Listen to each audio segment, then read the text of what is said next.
Dear students, welcome to our Good Samaritan School online class, and this is the class of medical diagnostics for class 11 students.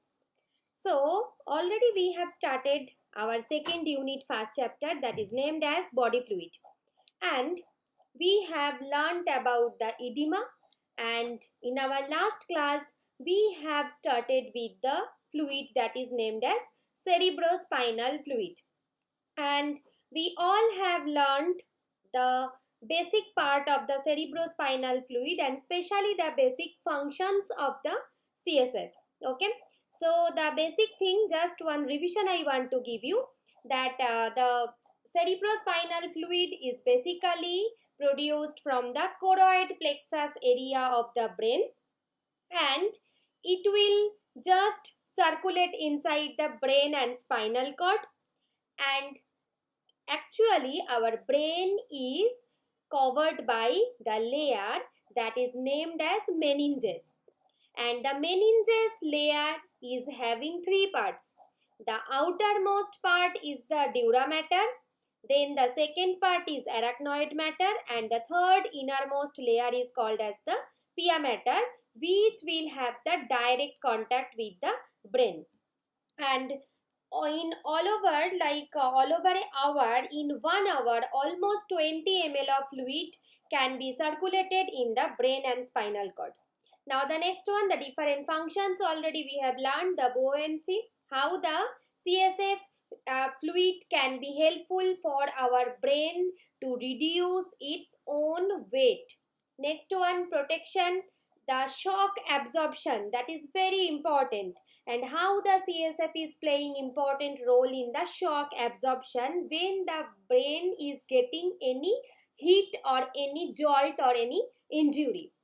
Now, prevention of brain ischemia. If in any situation the brain is facing the oxygen deficiency, the CSF will be helpful to just give some oxygen to the main part of the brain, just to maintain the functioning of the brain.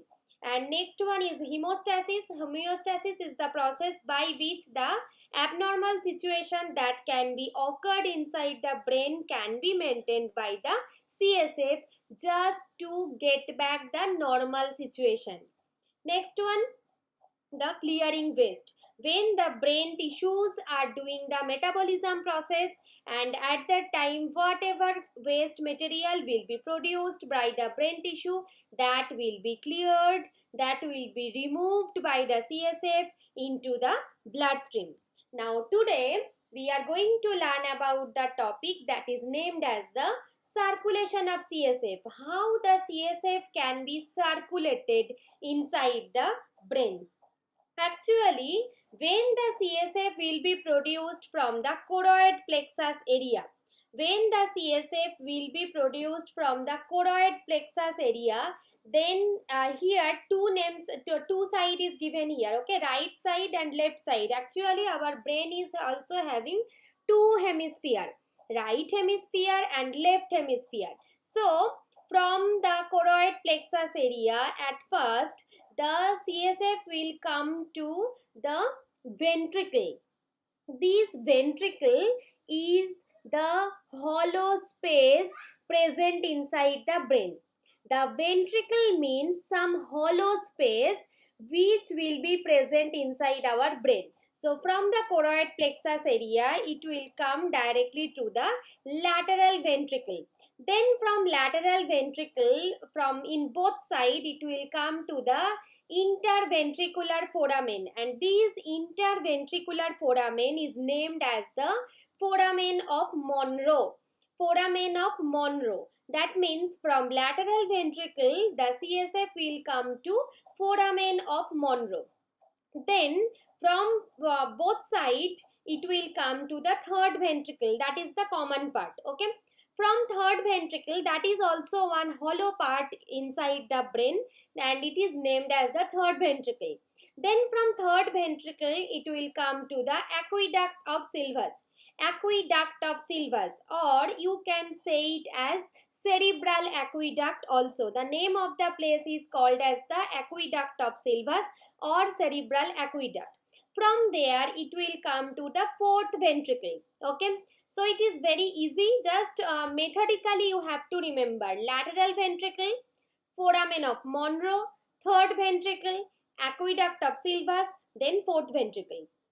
From fourth ventricle it will go to three places. These three places are named as foramen of Lusca, foramen of Magendie, and the foramen of Lusca. These foramen of Lusca, these three places it will go, but on the both hemisphere it will be named as foramen of Lusca, and the middle, the common portion will be named as the foramen of Magendie. So that means from fourth ventricle the CSF will travel to foramen of Lusca on both sides of hemisphere, and then in the common place named as foramen of Magendie.